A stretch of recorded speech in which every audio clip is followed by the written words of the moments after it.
Mummy તું કહેતી હતી ને કે લગ્ન કરી લે લગ્ન કરી લે, જો મેં કરી લીધા. બોલો હવે તને કેવું લાગે છે?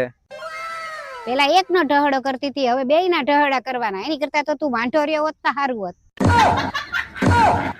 મનીષા, આ કેટલી ખાટી છાશ છે, મારા મગજમાં ચડી ગઈ. મગજ છે તમારે? અહીંયા આવ બતાવું તને મગજ છે કે નહીં. અહીંયા આવ. સાહેબ તમારી દવા 2 દી પહેલા લઈ ગઈ હતી પણ કાઈ ફાયદો તો થયો નહીં. કેટલાની દવા આપી હતી મેં તમને પહેલા? 200 ની. કાંઈ વાંધો નહીં, હવે હું તમને 100 રૂપિયાની દવા લખી દઉં છું, એટલે 100 રૂપિયાનો ફાયદો થશે. મનીષા હાલે, આ પેટમાં બળતરા ન થાય ને એની દવા છે, ખાઈ લે જલ્દી.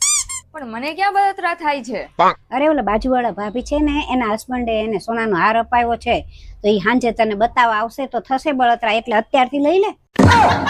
જો આપણે છોકરી જોવા જઈએ છીએ પણ ત્યાં ધ્યાન રાખજે, વસ્તુ આપવાની વાત કરે ને તો બાઇકની જગ્યાએ ગાડી માંગજે, અને કુલરની જગ્યાએ એસી માંગજે, અને એમ કે ને કે મકાન આપવું તો મકાનની જગ્યાએ બંગલો માંગજે. તો છોકરી આપવાની વાત કરે તો મમ્મીને માગી લઉં. ભાગાઈથી એટલે જ લગ્ન નથી થતા તારા.